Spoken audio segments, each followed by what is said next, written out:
Three idiot সিনেমাতে একটি character ছিল র্যাঞ্চো।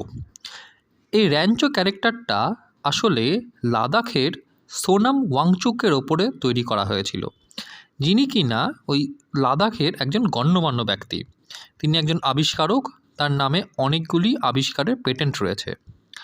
এহেন সোনাম ওয়াংচুক লাদাখের স্থানীয় পরিবেশ রক্ষা করার জন্য এবং লাদাখের জন্য 6 শিডিউল স্ট্যাটাস আদায় করার জন্য টানা 21 দিন অনশন করেছিলেন। এই 2 থেকে 3 দিন আগেই তার অনশন ভঙ্গ হয়েছে এবং বর্তমানে এই লাদাখের পরিবেশ রক্ষা করার জন্য গোটা ভারতবর্ষ থেকে মানুষ শয়ে শয়ে যোগদান করছে তার এই ক্যাম্পেনে, সেভ লাদাখ ক্যাম্পেনে। জিওপলিটিক্যাল দিক থেকে লাদাখের ভৌগোলিক অবস্থান কিন্তু খুবই গুরুত্বপূর্ণ। ভারতের 2 শত্রু প্রতিবেশী দেশ চীন এবং পাকিস্তান এবং অন্য প্রতিবেশী দেশ আফগানিস্তান, এই 3টি দেশের সাথেই কিন্তু লাদাখ সীমানা শেয়ার করে।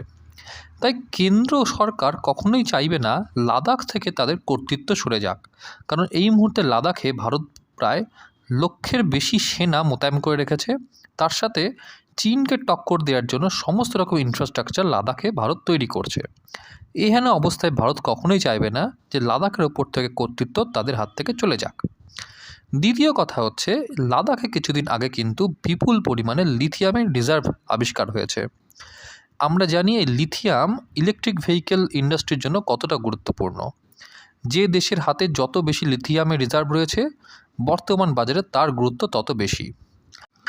ভারত অবশ্যই চাইবে এই লিথিয়ামকে খনিজ হিসাবে মাটির ভেতর থেকে বার করে আনতে। এবার এইখানেই সমস্যা দানা বাঁধছে যে লিথিয়ামকে কেন্দ্র করে যদি সেখানে ওই খনিজ শিল্প ডেভেলপ করে, তাহলে সেখানকার যে পরিবেশ তার উপরে ইম্প্যাক্ট পড়বে এবং সেখানকার পরিবেশ কিন্তু আর বাসযোগ্য থাকবে না। এই আশঙ্কায় সেখানকার মানুষ কিন্তু এই সেভ লাদাখ ক্যাম্পেনে অংশগ্রহণ করছে। সোনাম ওয়াংচুক সহ সেখানকার সাধারণ স্থানীয় মানুষ এবং বহু পরিবেশবিদ দাবি করছেন যে উত্তরাখণ্ড বা হিমাচল প্রদেশের যে ট্যুরিস্ট স্পটগুলি আছে, সেই রকম যদি আনপ্ল্যান ডেভেলপমেন্ট লাদাখেও করা হয়, তাতে লাদাখের যে পরিবেশের ভারসাম্য সেটা বিঘ্নিত হবে এবং সেখানে পরবর্তীতে পরিবেশ বিঘ্নিত হওয়ার ফলে সেখানকার সাধারণ মানুষের পক্ষে স্বাভাবিকভাবে বসবাস করা কঠিন হয়ে পড়বে। আমরা যারা উত্তরাখণ্ড বা হিমাচল প্রদেশের বিভিন্ন জায়গায় ঘুরতে গেছি, ওই কুলু, মানালি, সিমলা, দেরাদুন, এই সব জায়গাতে গিয়ে আমরা দেখেছি যে কীরকম আনপ্ল্যান ডেভেলপমেন্ট হয়েছে। আমি নিজে কর্মসূত্রে বহুদিন উত্তরাখণ্ডে কাটিয়েছি। আমাদের কাজই ছিল যে এই রকম আনপ্ল্যান ডেভেলপমেন্ট না করে প্ল্যান্ড ওয়েতে কী করে শহরের ডেভেলপমেন্ট করা যায়। আমি ইউনাইটেড নেশনস ডেভেলপমেন্ট প্রজেক্টের আন্ডারে একটি প্রজেক্টে কাজ করছিলাম। তো সেখানে আমরা দেখতাম যে এই আনপ্ল্যান ডেভেলপমেন্ট হওয়ার ফলে সেখানকার যে সাধারণ মানুষ, তাদের খাদ্য, বাসস্থান, নিকাশি ব্যবস্থা, পানীয় জল, এ সমস্ত ক্ষেত্রেই চ্যালেঞ্জ তৈরি হয়ে থাকে। পাহাড়ের ঢালে এই ছোটো ছোটো বাড়ি যেগুলো ওই ব্যাঙের ছাতার মতো গজিয়ে উঠেছে, সেগুলো অল্প একটু আর্থকুয়েক হলেই ভেঙে পড়ার চান্স থাকে। তাতে সাধারণ মানুষের প্রাণ যেতে পারে, সাধারণ মানুষের ক্ষয়ক্ষতি হতে পারে। আবার ঠিক তেমনি ওই কেদারনাথের সময় আমরা দেখেছিলাম যে স্থানীয় যে হোটেল আছে, তারা তাদের আরও বেশি আমদানি করার জন্য, আরও বেশি কামাই করার জন্য কীভাবে ওই ন্যাচারাল ওয়াটার বডিগুলোর ওপরে বাড়ি তৈরি করেছিল, ইললিগাল কনস্ট্রাকশন তৈরি করেছিল, যার ফলে ওরকম হরকা বান আসাতে প্রচুর মানুষের প্রাণ গেছিল। তো লাদাখের মানুষও সেম ডিমান্ড করছে যে লাদাখে যেন এরকম আনপ্ল্যান ডেভেলপমেন্ট না করা হয় এবং 2019 সালে যে ওই আর্টিকেল 370টাকে সরিয়ে দেওয়া হয়েছিল, তারপর থেকে লাদাখ কিন্তু একটি ইউনিয়ন টেরিটরি, অর্থাৎ কেন্দ্রশাসিত অঞ্চল। তো লাদাখের মানুষ দাবি করছে যে কেন্দ্রশাসিত অঞ্চল থেকে তাদের পূর্ণ রাজ্যর স্বীকৃতি দিতে হবে অথবা তাদের 6 শিডিউল ডিক্লেয়ার করতে হবে। কি এই 6 শিডিউল? আমাদের সংবিধানে এই 6 শিডিউলে বলা হয় যে সেখানকার সাধারণ মানুষ যারা, মূলত ট্রাইবাল যে পপুলেশন, তারাই ডিসাইড করবে তাদের সেখানকার ডেভেলপমেন্ট কোন পথে চালিত হবে। তারা কোঅপারেটিভলি এই আরবান ডেভেলপমেন্ট প্ল্যানিং করবে, সোশ্যাল ডেভেলপমেন্ট প্ল্যানিং করবে এবং তারা ডিসাইড করবে সেখানকার রিসোর্স কোথায় যাবে, রিসোর্স অ্যালোকেশন কীভাবে হবে, সেখানে ডেভেলপমেন্ট অ্যাক্টিভিটির প্রায়োরিটিগুলো কী হবে। তো এই 6 শিডিউলের আন্ডারে সেই সব বিষয়ে কাজ হয়। আসাম, মেঘালয়, ত্রিপুরা, মিজোরাম, এই সমস্ত জায়গাতে কিন্তু এই 6 শিডিউল আছে। ওই বোডো টেরিটোরিয়াল যে জায়গাটা ওটা কিন্তু 6 শিডিউলের আন্ডারে। সেখানকার যে ডেভেলপমেন্ট পলিসিগুলি সেখানকার সাধারণ মানুষেরা ডিসাইড করে থাকে।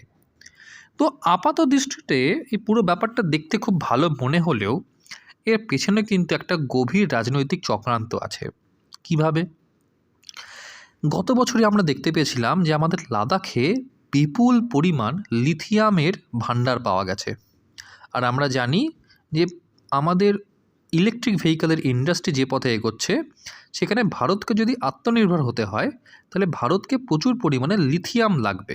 ভারত বর্তমানে দক্ষিণ আমেরিকার ওই পেরু, চিলি, বলিভিয়া ওইখান থেকে এই লিথিয়াম আয়ন ব্যাটারিগুলোর ওই যে কাঁচামাল সেই লিথিয়ামটাকে নিয়ে আসে। তো আত্মনির্ভর হওয়ার জন্য কিন্তু ভারতকে এই লিথিয়াম ভাণ্ডার থেকে লিথিয়ামকে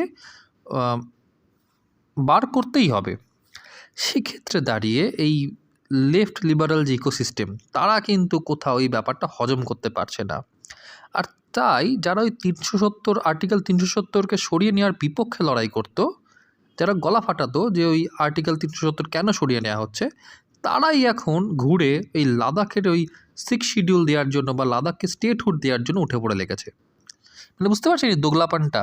একসময় তারাই বলতো যে আর্টিকেল 370টা সরিয়ে নেওয়া বেআইনি, এখন ঠিক তারাই ওই 180 ডিগ্রি ঘুরে গিয়ে লাদাখের ওই স্টেটহুড 6 শিডিউলের জন্য গলা ফাটাচ্ছে। এর সাথে সাথে এই পরিবেশ বাঁচাও আন্দোলনটা এই সেকুমাকু বা লেফট লিবারাল ইকোসিস্টেমের এক অন্যতম প্রধান হাতিয়ার হয়ে উঠেছে। এরা ওই পরিবেশ বাঁচানোর নামে কেন্দ্র সরকারের যে কোনো ডেভেলপমেন্ট অ্যাক্টিভিটিকেই কাঠি করতে ব্যস্ত। এরা পরিবেশের মাথামুন্ডুও জানে না। এরা নিজের এলাকায় কোনো পুকুর বুঝিয়ে বাড়িঘর হলে তার বিন্দুমাত্র অপোজিশন করে না। এরা রাস্তায় কেউ যদি নোংরা ফেলে তার প্রতিবাদ করে না। এরা নিজের বাড়িতে জল সংরক্ষণ করে না, রেন ওয়াটার হারভেস্টিং করে না, সোলার প্যানেল লাগায় না। কিন্তু ফেসবুকে এসে তারা বড় বড় বাতেলা মারে, পরিবেশের জন্য এই করতে হবে, পরিবেশের জন্য তাই করতে হবে, কিন্তু নিজে কিন্তু একটাও কোনো কাজ করে না।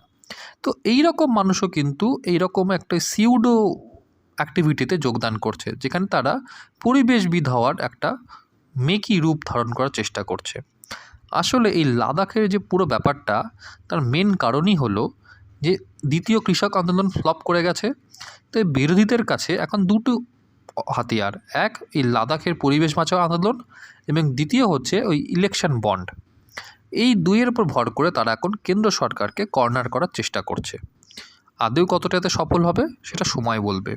কিন্তু আমার মনে হয় সোনাম ওয়াংচুক বাবু এই যে একদম লোকসভা ভোটের দোরগোড়ায় এসে এরকম আন্দোলন করছেন, সেটা শুধুমাত্র ওই রাজনৈতিক লাইমলাইট পাওয়ার একটা বিশাল বড় চেষ্টা।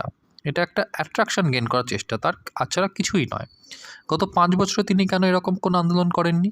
5 বছর আগেও, মানে এর আগেও তো 5 বছরের মধ্যেও তো তিনি অনুসরণ করতে পারতেন, তখন তো করেননি।